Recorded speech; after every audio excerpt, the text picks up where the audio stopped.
There is a pact we make with the world around us, an unspoken agreement. We believe that behind the closed doors of our neighbors' homes, life is normal, predictable. We trust the polite waves, the friendly smiles over the fence, the quiet hum of a lawnmower on a Saturday morning. These are the rituals of suburbia, the gentle rhythms that assure us we are safe, surrounded by people just like us. But sometimes that pact is broken. Sometimes the smile is a mask. The quiet is a cover for something deeply, fundamentally wrong. A truth so bizarre and so unsettling, it peels back the veneer of normalcy and shows you the strange, dark theater of a life you were never meant to witness. Tonight, we are pulling back the curtains. We are exploring a collection of true, terrifying stories, all born from the quiet streets and lonely highways where the ordinary world falls away. These are accounts from people who stumbled into situations so strange and so menacing, they were left with the chilling realization that you never, ever truly know who you're living next to.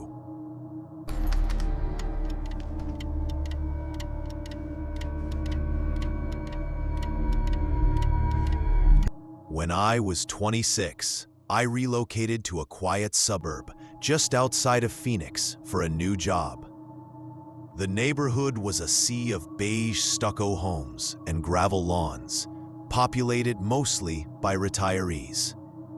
It was the kind of place where the silence at night was absolute. My next-door neighbor, Martha, introduced herself the first week I moved in. She was a woman in her 70s, with short white hair, thick glasses, and a permanent wardrobe of floral blouses.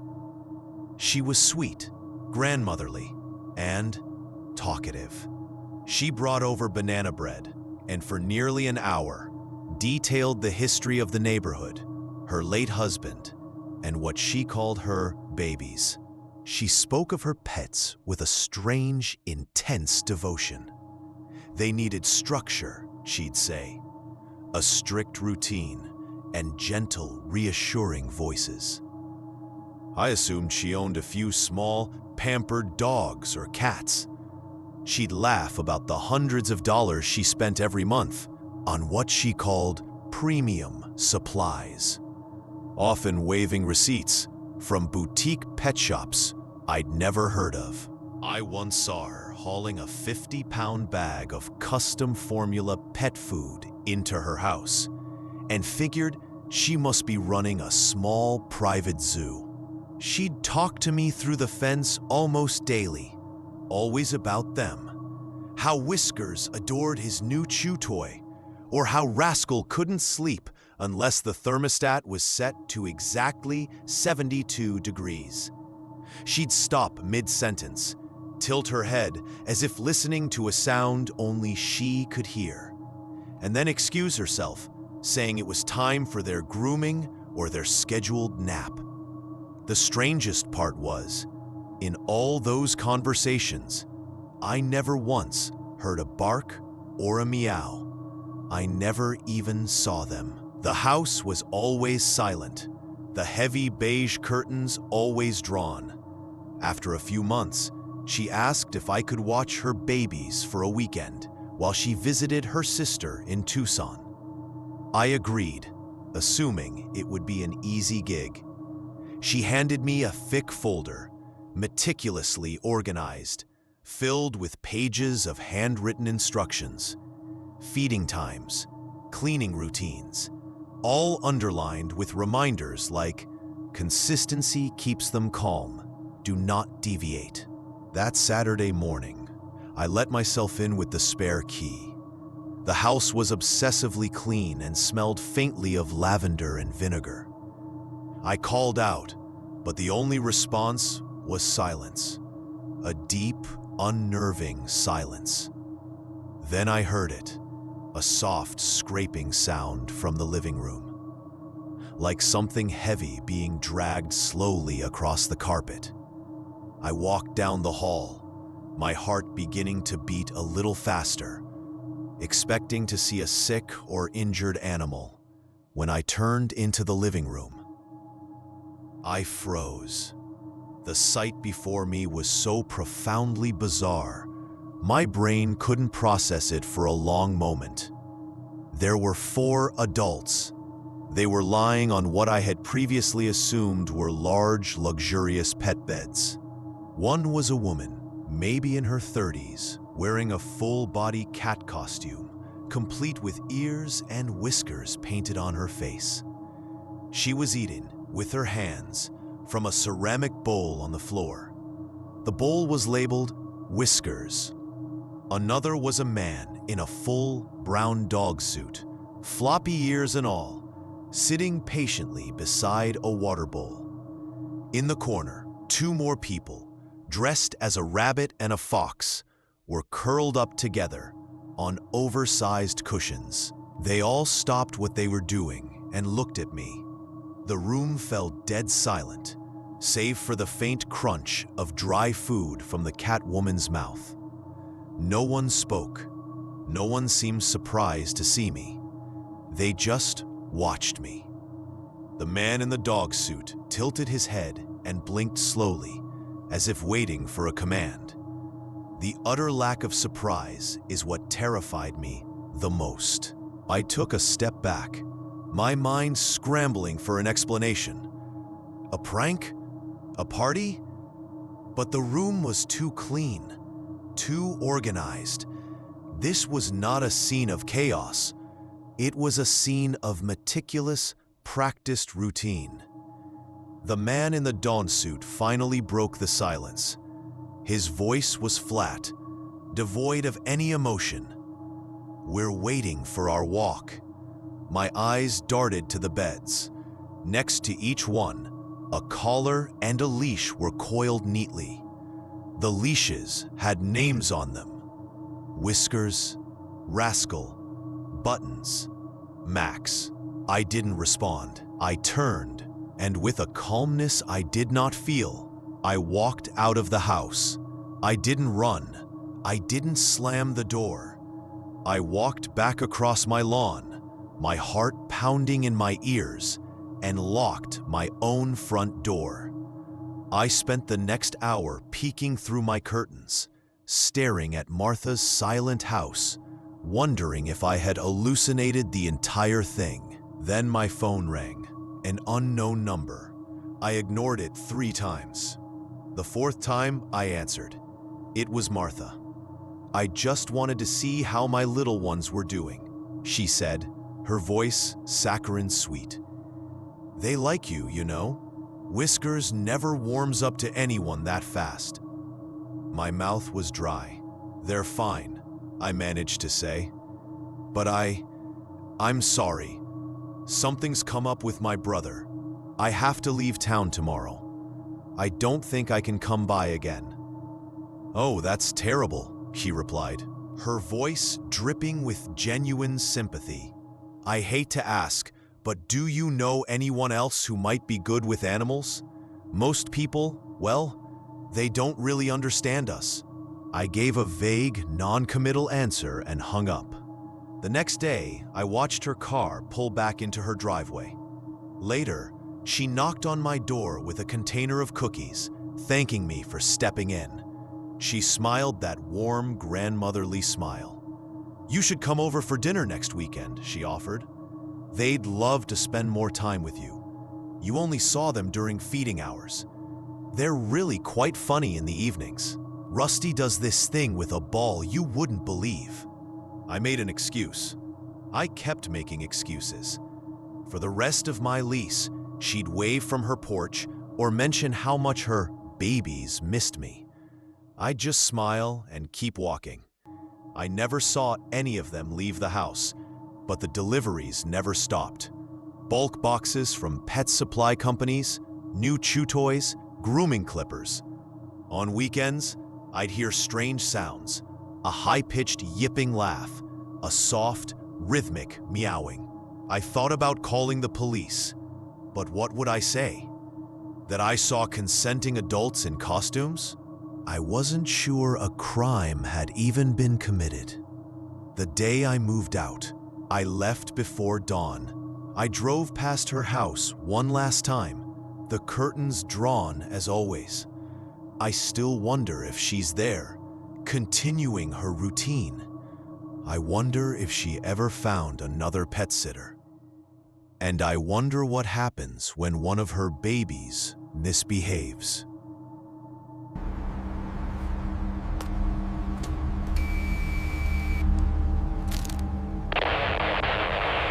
When you're a teenager, the world is full of background characters, strange adults who exist on the periphery of your life. Their stories unknown. Most are harmless, but some are not. This story is about a man who started as a background character and slowly, methodically, moved into the foreground. A quiet predator waiting for the right moment. When I was 18, finishing my senior year, a man started appearing at the edge of our high school campus. He was tall, maybe in his 30s, and always wore the same worn-out army jacket, regardless of the weather. The first time anyone noticed him, he was standing by the fence near the athletic field during lunch, hands in his pockets, just staring at the school. My friends and I joked about him, calling him Army Jacket Guy, dismissing him as a local weirdo. But his presence became a constant. Day after day, he would be there. Same time, same spot. He never stepped onto school property, never spoke to anyone. He just stood on the public sidewalk, watching. His stare wasn't casual. It was focused, intense, like a surveillance camera. It got to the point where teachers began to notice, warning us to report anyone who made us feel uncomfortable. But what could we report?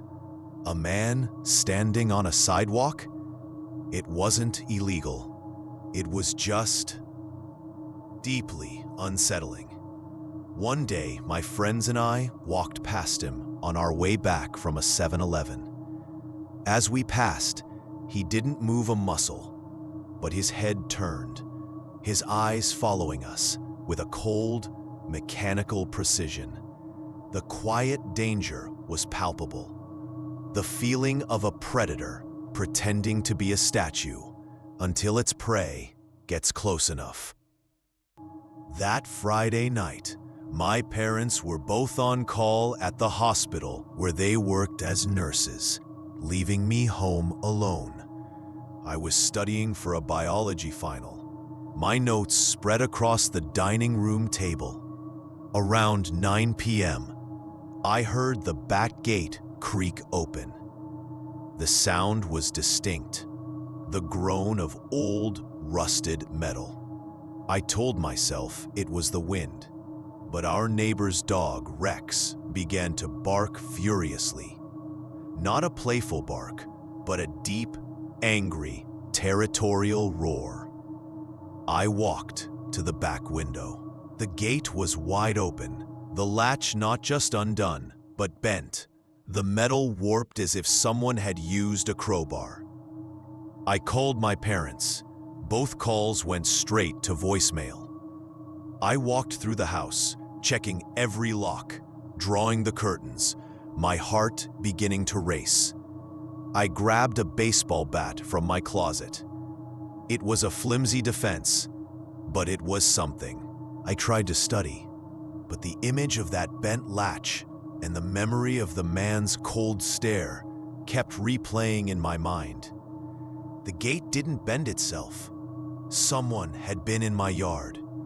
Around 2 a.m., a bright light flashed across my bedroom window.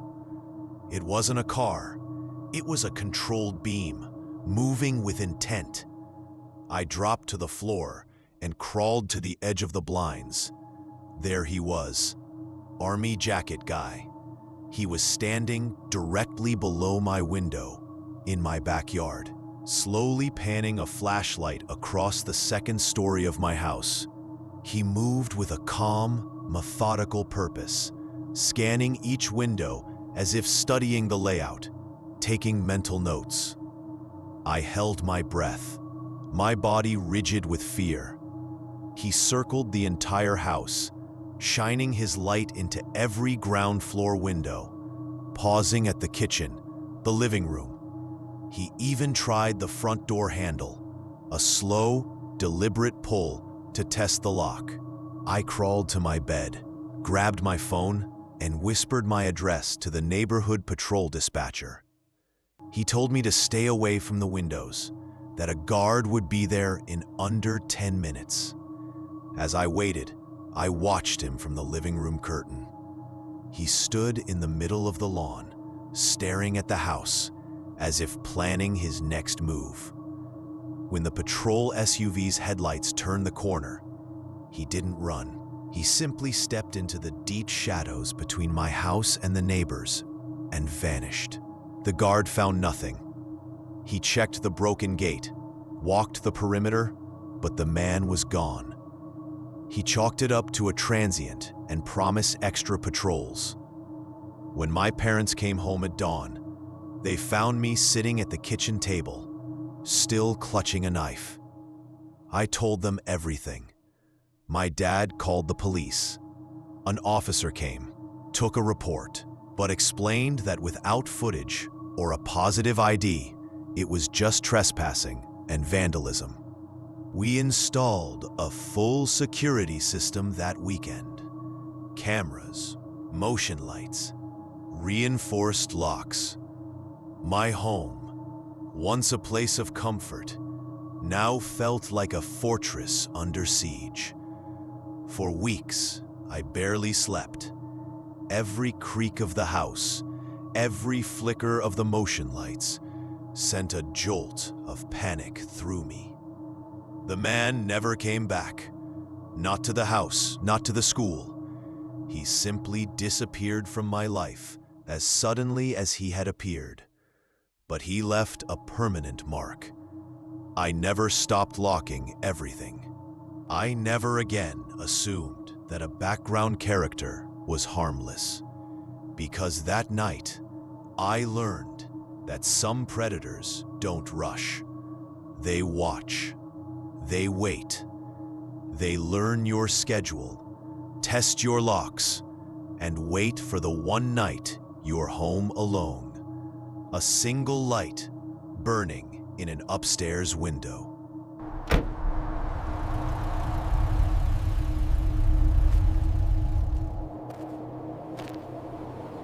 Our final story is a chilling reminder that sometimes the most dangerous predators don't hide in the woods, but in plain sight, wearing a uniform and a friendly smile. It's a story about a desperate escape and a gas station in the middle of nowhere that was far more than it seemed. 8 years ago, I was driving cross-country with my 12-year-old son, Tyler. We weren't on a vacation. We were running. My ex-husband had become threatening, and after seeing him waiting outside Tyler's school 2 days in a row, I pulled my son out, packed what we could, and we drove west. Sometime after midnight, on a deserted stretch of highway in the desolate plains of either Colorado or Utah, we were running on fumes. My phone had lost signal hours earlier. Finally, a flickering neon sign appeared in the darkness. Gas, food, lodge. The place was a relic from another era. A single pump under a rusted awning, a dilapidated diner, and a motel office with half the letters burned out. There were no other cars. As I tried the dead pump, a man stepped out from the side of the building. He was wearing a security uniform with a patch that said Presidium. He greeted me like an old friend. "Long drive tonight, huh?" he asked, his eyes circling the car, lingering on my son in the passenger seat. He pointed out that my back tire looked low, that driving tired with a kid in the car was dangerous. He kept talking, a friendly, folksy patter that felt completely wrong. He was collecting details. Where were we from? Where were we going? He kept insisting we should get some rest. "Lucky for you," he said with a wide smile, "we've got a little room in the back. Nothing fancy, but private and real quiet. $20 cash, no forms, no fuss." My stomach turned. He added, "Just safer, that's all. You never know who's out on these roads." I refused, trying to keep my voice steady. I finished pumping the gas and got back in the car. As I started the engine, he leaned towards my window, his smile never wavering. "People think bad stuff only happens in cities," he said, his voice dropping slightly. "But out here, no one hears a thing." That's when I noticed it. The patch on his chest said Presidium, but the name tag pinned below it was from a completely different company, Guardian Secure. He wasn't a real employee. He was wearing a costume. My mind raced. This wasn't a friendly offer. This was a trap. I pulled out my phone, and pretending to make a call, I spoke loudly. "Hey babe, yeah, we just fueled up. We're at mile marker 47. Should be at Steve's by 3. I'll call Officer Johnson when we pull in and let him know we made it." It was a complete lie, but the effect was instantaneous. The man's posture changed. He straightened up, the smile vanished, and his hands came out of his pockets. He didn't say another word. He just turned and walked back toward the dark office. I didn't wait. I slammed the car into drive and sped out of that gas station, not looking back until the flickering neon sign was a pinprick of light in my rearview mirror. The story could have ended there, a creepy encounter on a dark highway. But 2 years later, Tyler found a news article online. The gas station had been the front for a robbery ring that targeted late-night travelers. The attendants were scouts. They would identify vulnerable targets, families, people with out-of-state plates, and offer them the private room. Once inside, the victims would be robbed by accomplices who were waiting nearby. Sometimes, they were just robbed at the station. Other times, they were followed for miles down the dark, empty road. I never found out what happened to the man with 2 name tags, but I know what would have happened if I had said yes. That night, we weren't just low on gas. We were being hunted, and we had unknowingly pulled into the predator's den. A neighbor who is a thief in plain sight. A watcher who becomes a home invader. A friendly face at a lonely outpost who is actually a scout for a robbery crew. 3 true stories, all of which unravel our most basic assumptions of safety. They remind us that the most terrifying threats are not the monsters of fantasy, but the real people who walk among us, wearing masks of normalcy. They are the ones who prove that sometimes the most dangerous place in the world is the place you feel the most secure. Trusting your gut can be a life-saving instinct. Have you ever had a strange feeling about a person or a place that turned out to be right? We want to hear your true story in the comments below. And if you appreciate these deep dives into real-life horror, please show your support by liking this video and subscribing to the channel for more content that explores the darkness. Thank you for watching.